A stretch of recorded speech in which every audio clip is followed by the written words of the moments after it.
High আমার প্রিয় ছাত্রছাত্রী, এখন আমি আলোচনা করতে চলেছি ক্লাস 11 এ যারা ফার্স্ট সেমিস্টারে আর কি পড়াশোনা করছো।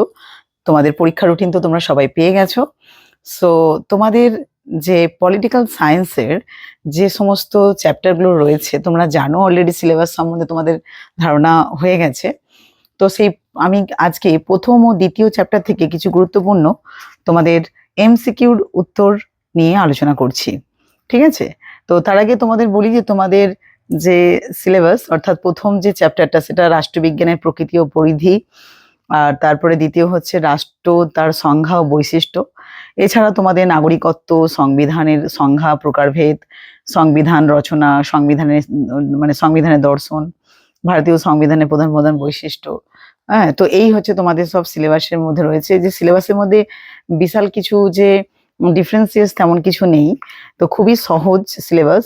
প্রথমত রাষ্ট্রবিজ্ঞানের প্রকৃতি পরিধি, কাকে রাষ্ট্রবিজ্ঞান বলে, তো রাষ্ট্রবিজ্ঞানকে বিজ্ঞান বলা যায় কিনা, বা রাষ্ট্র বলতে কি বোঝো, রাষ্ট্রের সংজ্ঞা কি, তাকে কেন্দ্র করে বিভিন্ন রাষ্ট্রবিজ্ঞানীরা বিভিন্ন সংজ্ঞা দিয়েছেন। তো রাষ্ট্রের বৈশিষ্ট্য কি কি গুরুত্বপূর্ণ বৈশিষ্ট্য থাকা উচিত একটা দেশকে রাষ্ট্র বলতে গেলে, নাগরিকত্ব কিভাবে লাভ করবে, ঠিক আছে, সংবিধান, হ্যাঁ, এছাড়া সংবিধান, তার সংজ্ঞা, প্রকারভেদ। তো তোমাদের এই সিলেবাস। তো চলো আজকে আমি তোমাদের প্রথম ও দ্বিতীয় চ্যাপ্টার থেকে কিছু এমসিকিউ, ইম্পর্টেন্ট দেখে এমসিকিউ তোমাদের সাথে আমি আলোচনা করছি। দেখো, প্রথম প্রশ্ন খুবই গুরুত্বপূর্ণ, পলিটিক্স গ্রন্থের রচয়িতা কে? অ্যারিস্টটল। নেক্সট হচ্ছে রাষ্ট্রবিজ্ঞান শব্দটি প্রথম কে প্রয়োগ করেন? লাইবনিজ। রাষ্ট্রবিজ্ঞানের জনক কে? অ্যারিস্টটল। দ্য রিপাবলিক গ্রন্থের জনক কে? প্লেটো। রাজনীতি হলো মূল্যের কর্তৃত্বমূলক বন্টন, উক্তিটি কার? David stone. রাষ্ট্রবিজ্ঞানকে রাষ্ট্রের কারুশিল্প কে বলেছেন? ম্যাকেনজি। হ্যাঁ, আরেকটা বলি, এখানে অপশনগুলো আমি আর দিইনি, তো উত্তরগুলোই আমি এমসিকিউর মতন, মানে এখানে যে আলোচনা করছি আমি অ্যাকচুয়ালি শর্ট টাইপের কোশ্চেনের মতনই আলোচনা করছি। তার কারণ হচ্ছে যে 4টে করে অপশন দিয়ে বলছি তা না, কিন্তু আমরা উত্তরটা যদি মাথায় রাখো তাহলে আশা করি অপশন দেখে তোমরা সহজেই বুঝতে পারবে যে এই উত্তরটাই হবে। ঠিক আছে? তো দেখো, নেক্সট হচ্ছে কত খ্রিস্টাব্দে গৌরবময় বিপ্লব ঘটেছিল? উত্তর হবে 1688 খ্রিস্টাব্দে। রাষ্ট্রবিজ্ঞান হলো একটি কি? সামাজিক বিজ্ঞান। তো সামাজিক বিজ্ঞান কখনো কখনো দেখবে যে গতিশীল বিজ্ঞান অপশন থাকতে পারে, কিন্তু গতিশীল বিজ্ঞানটা তখন কিন্তু রাইট হবে। ঠিক আছে? রাষ্ট্রবিজ্ঞান যেমন একটা সামাজিক বিজ্ঞান, তেমন কিন্তু গতিশীল বিজ্ঞান, কারণ রাষ্ট্রবিজ্ঞান সবসময় পরিবর্তনশীল। কার নামের সঙ্গে শ্রেণী সংগ্রামে কার নামের সঙ্গে শ্রেণী সংগ্রামের ধারণা যুক্ত রয়েছে? উত্তর হবে কার্ল মার্কস। রাষ্ট্র চিন্তার সূত্রপাত কোথায় ঘটে? প্রাচীন গ্রিসে। মানুষ রাজনৈতিক প্রাণী, একথা কে বলেছেন? একথা বলেছেন অ্যারিস্টটল। রাষ্ট্রবিজ্ঞান হলো মূল্যের কর্তৃত্ব সম্পন্ন বরাদ্দের পাঠ, বলেছেন কে? David stone. একই কথা কতকটা আগের একটা প্রশ্ন আলোচনা করলাম যেটা। নেক্সট দেখো, নতুন রাজনৈতিক অর্থতত্ত্বের প্রবক্তাকে? উত্তর হবে জে এম কে বুকানন। পরের কোশ্চেন, রবার্ট ডালের মতে রাষ্ট্রবিজ্ঞান সমাজের প্রভাব আর কি হবে? প্রভাবশালীদের নিয়ে আলোচনা করে। ঠিক আছে, এটা হবে উত্তর। কাকে আচরণবাদের বৌদ্ধিক ধর্মবিদ্যা বলে অভিহিত করা হয়? উত্তর হবে চার্লস মেরিয়ামকে। রাজনীতি হলো সমাজের প্রতিরূপ, কে মনে করেন? স্টোন। স্বাভাবিক অধিকার তত্ত্বের প্রবক্তা কে? উত্তর হবে লক। পলিটিক্স শব্দটি উদ্ভব কোন শব্দ থেকে হয়েছে? গ্রিক। রাষ্ট্রীয় ক্ষমতাই হলো রাজনীতির সর্বাপেক্ষা গুরুত্বপূর্ণ আলোচ্য বিষয়, অভিমতটি কার? উত্তর হবে মার্ক্সবাদীদের। সর্বাপেক্ষা কম ক্ষমতাশালী রাষ্ট্রতত্ত্বের প্রবক্তা কে? উত্তর হবে রবার্ট নোজিক। উদারনৈতিক রাষ্ট্রচিন্তার আদি প্রবক্তা কে? উত্তর হবে লক।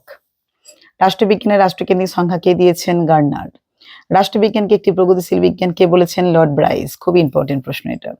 বৈজ্ঞানিক সমাজতন্ত্রের কথা কারা বলেছেন? না মার্ক্সবাদী দার্শনিকগণ বলেছেন, মার্ক্সবাদী দার্শনিকগণ বলেছেন। রাষ্ট্রবিজ্ঞান হলো রাষ্ট্রের বিজ্ঞান, উক্তিটি কার? উত্তর হবে ব্লুমসলি। নেক্সট, সার্বভৌমত্বের তত্ত্ব উপস্থাপিত করেছিলেন কে? না জা মোদা। কে আইনগত সার্বভৌমিকতার জন্মদাতা? উত্তর হবে টমাস হবস। নেক্সট কোশ্চেন দেখো, কমিউনিস্ট ম্যানিফেস্টো গ্রন্থের রচয়িতাকে? উত্তর হবে কার্ল মার্কস। কি বললাম? কমিউনিস্ট ম্যানিফেস্টো গ্রন্থের রচয়িতা কে? উত্তর হবে কার্ল মার্কস। নেক্সট, রাষ্ট্রবিজ্ঞানের শুরু ও শেষ রাষ্ট্রকে নিয়ে বলেছেন কে? গার্নার। অ্যারিস্টটল একজন কি? না গ্রিক দার্শনিক। গ্রামার অফ পলিটিক্স গ্রন্থের লেখক কে? ল্যাস্কি। পাবলিক ওপিনিয়ন গ্রন্থের লেখক কে? লিবম্যান। রাষ্ট্রবিজ্ঞান কি? সামাজিক বিজ্ঞানের শাখা। আধুনিক রাষ্ট্রচিন্তার জনক কাকে বলা হয়? ম্যাকিয়াভেলিকে বলা হয়। রাষ্ট্রের অপরিহার্য উপাদান কি? সরকার। সম্মিলিত জাতিপুঞ্জ হলো একাধিক রাষ্ট্রের সমষ্টি। আচ্ছা, এই যে এখানে রাষ্ট্রের অপরিহার্য উপাদান কি? সরকার, কিন্তু রাষ্ট্রের সব থেকে গুরুত্বপূর্ণ যদি উপাদান বলা হয় তাহলে কিন্তু সেটা যদি বলা হয় যে রাষ্ট্রের সব থেকে গুরুত্বপূর্ণ বৈশিষ্ট্য কোনটা, তাহলে সেক্ষেত্রে কিন্তু কি হয় বলতো? সার্বভৌমিকতা। ঠিক আছে, একটা অপরিহার্য বৈশিষ্ট্য বা উপাদান সরকার, কিন্তু সব থেকে গুরুত্বপূর্ণ যদি বৈশিষ্ট্য বা উপাদানের নাম জিজ্ঞাসা করে তাহলে কি লিখবে তোমরা? সার্বভৌমিকতা, অর্থাৎ চূড়ান্ত ক্ষমতা।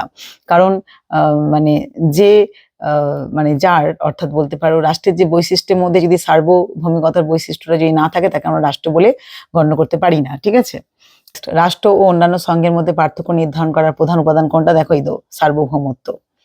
রাষ্ট্র শ্রেণী শোষণের যন্ত্রমাত্র, কথাটা কে বলেছেন? মার্কস। রাষ্ট্রের প্রধান বৈশিষ্ট্য কি? সার্বভৌমত্ব। দেখো, একই কথা বারবার ধরে ঘুরে আসছে। রাষ্ট্রের সবচেয়ে গুরুত্বপূর্ণ উপাদান কি? সার্বভৌমত্ব। ঠিক আছে, যাতে তোমাদের কোনো অসুবিধা না হয়। রাষ্ট্র একটি স্বয়ংসম্পূর্ণ সর্বোচ্চ মানবিক সংস্থা যার লক্ষ্য সর্বোচ্চ মঙ্গল সাধন করা। কে কথা বলেছেন? বলেছেন অ্যারিস্টটল। রাষ্ট্র হলো পৃথিবীতে ভগবানের পদক্ষেপ, কথাটা কে বলেছেন? উত্তর হবে হেগেল। রাষ্ট্রের প্রাণস্বরূপ হলো কি? সার্বভৌমিকতা। ঠিক আছে, রাষ্ট্রের মাথা বলা হয় সরকারকে, আর রাষ্ট্রের প্রাণ হচ্ছে কি? সার্বভৌমিকতা। রাষ্ট্রের সর্বাধিক গ্রহণযোগ্য সংখ্যা কে দিয়েছেন? লেস্কি দিয়েছেন, লেস্কি। নির্দিষ্ট ভূখণ্ড রাষ্ট্রের আবশ্যিক উপাদান নয়, কথা কে বলেছেন? সিলি। উত্তর কি হবে? সিলি বলেছেন। রাষ্ট্রের বাহুকে? ভূখণ্ড। রাষ্ট্রের চূড়ান্ত ক্ষমতার নাম কি? সার্বভৌমিকতা। ঠিক আছে, রাষ্ট্র শব্দটি প্রয়োগ সর্বপ্রথম কার রচনায় লক্ষ্য করা যায়? উত্তর হবে ম্যাকিয়াভেলি। রাষ্ট্রের সর্বজন গ্রাহ্য সংজ্ঞা কে দিয়েছেন? অধ্যাপক গার্নার। মেটিক কাদের বলা হতো? না, যারা ব্যবসা বাণিজ্যের সূত্রে বসবাস করত তাদের। অধ্যাপক গেটেল সার্বভৌমিকতাকে কি বলেছেন? আধুনিক রাষ্ট্রের ভিত্তি বলেছেন। টিউটনরা সর্বপ্রথম বৃহদায়তন কি? রাষ্ট্রের কথা বলেছেন। রাষ্ট্রের প্রায় কতগুলি সংখ্যা রয়েছে? প্রায় 145টি সংখ্যা রয়েছে। আচরণবাদীরা রাষ্ট্র শব্দটি পরিবর্তে কোন কথাটি প্রয়োগ করার পক্ষপাতী? উত্তর হবে রাজনৈতিক ব্যবস্থা। কে বলেছেন ভূখণ্ড রাষ্ট্রের উপাদান নয়? উত্তর হবে সিলি। রাষ্ট্রের অবলুপ্তির তত্ত্বে বিশ্বাসী ছিলেন কে? মার্কস। মস্তিষ্ক যেমন জীবদেহের পরিচালক তেমনি রাষ্ট্রের পরিচালক কে? সরকার। সার্বভৌমত্ব হলো রাষ্ট্রের কি? প্রাণ, যেটা অলরেডি এর আগের বারে হয়েছে, কারণ রিপিট হচ্ছে এটা। আচ্ছা, রাষ্ট্র হলো বিরামহীন ক্রমবিকাশের ফল, কে বলেছেন? বার্জেস। পেন্সিল কাটার পক্ষে কুঠার যেমন অনুপযোগী, ব্যক্তির অন্তর্জীবনের সূক্ষ্ম অনুভূতিগুলির উন্নয়নে রাষ্ট্র তেমনি অনুপযোগী, কে বলেছেন? ম্যাকাইভার। কোনো নির্দিষ্ট ভূখণ্ডে আইন প্রতিষ্ঠার জন্য সংগঠিত জনসমষ্টি হলো রাষ্ট্র। এখানে কে বলেছেন? উত্তর হবে উড্রো উইলসন। নেক্সট, রাষ্ট্র গঠনের জন্য সর্বাপেক্ষা গুরুত্বপূর্ণ উপাদান কি? সার্বভৌমত্ব। বারবার ধরেই আসছে কিন্তু প্রশ্নটা। রাষ্ট্রের মস্তিষ্ক বলা হয় সরকারকে। আমি রাষ্ট্র কথাটা কে বলেছেন? চতুর্দশ লুই। রুশো ছিলেন কি? ক্ষুদ্র রাষ্ট্রের সমর্থক। মার্ক্সবাদীরা রাষ্ট্রকে শ্রেণী শোষণের যন্ত্র বলে অভিহিত করেছেন। দ্য প্রিন্স গ্রন্থের রচয়িতা কে? ম্যাকিয়াভেলি। পশ্চিমবঙ্গ রাষ্ট্র নয়, কারণ কি? এর সার্বভৌমিকতা নেই। উদারনীতিবাদের অন্যতম প্রবক্তা হলো কি? জন স্টুয়ার্ট মিল। স্টেট শব্দটি একটি ইংরেজি শব্দ। রাষ্ট্র হলো মর্তভূমিতে ঈশ্বরের পদক্ষেপ, কথা কে বলেছেন? হেগেল। প্রকৃতির রাজ্য ছিল অত্যন্ত খারাপ ও দুর্বিষহ, এই কথাটা কি বলেছেন? হবস। সরকার এমন এক প্রতিষ্ঠান যার সাহায্যে রাষ্ট্র তার ইচ্ছাকে বাস্তবে রূপ দিতে পারে, কথা বলেছেন কে? উইলবি। নেক্সট হচ্ছে কি না, সাধারণ ইচ্ছা ধারণাটি প্রবক্তা কে? রুসো। পাশবিক বল নয়, সম্মতি রাষ্ট্রের ভিত্তি, কথা কে বলেছেন? গ্রিন।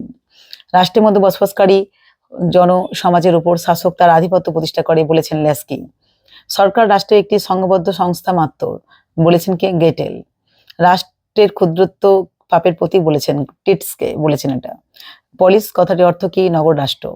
রাষ্ট্রের অবলুপ্তি বিশ্বাস ছিলেন কার্ল মার্কস। বারবার ধরেই একই কোশ্চেন আসছে, কারণ যে তোমাদের ফার্স্ট এবং সেকেন্ড যে চ্যাপ্টারটা তার মধ্যে অনেক কিন্তু মিল রয়েছে। ঠিক আছে, টমাস হবসের লেখা গ্রন্থের নাম কি? লেভিয়াথান। লেভিয়াথান গ্রন্থটির প্রকাশিত হয় কি না, প্রকাশিত হয় 1651 খ্রিস্টাব্দে। অন সাবরিজিনিটি গ্রন্থের রচয়িতাকে? জাঁ বোদা। আচ্ছা, কাকে লোকায়ত সার্বভৌমিকতা বলা হয়? রুসোকে। প্রবক্তা বলা হয়, রুসোকে বলা হয় লোকায়ত সার্বভৌমিকতার প্রবক্তা। জনগণের সার্বভৌমত্ব নীতির প্রবক্তা কে? রুসো। ঠিক আছে, তো যে প্রশ্নগুলো আমি আলোচনা করলাম দেখলে যে অনেকগুলো মানে একই ধরনের উত্তর হয়েছে। তো এই যে প্রশ্নের উত্তরগুলো নিয়ে আলোচনা করলাম সেগুলো প্রথম এবং দ্বিতীয় চ্যাপ্টার থেকেই কিন্তু রয়েছে, ঠিক আছে? তো আশা করি তোমাদের অনেক কাজে লাগবে। তো তোমাদের যদি মনে হয় ভিডিওটা খুব ভালো লেগেছে তাহলে আর যে কটা চ্যাপ্টার আছে ডেফিনেটলি আমি তোমাদের জন্য ইম্পর্টেন্ট কোশ্চেন তাহলে তোমাদের সাথে আমি শেয়ার করব। তো প্লিজ তোমরা কমেন্ট করে জানিও। আর সবাই খুব ভালো থেকো, এভাবেই আমাকে সাপোর্ট করো তোমরা। তো সকলে খুব খুব ভালো থেকো। টাটা।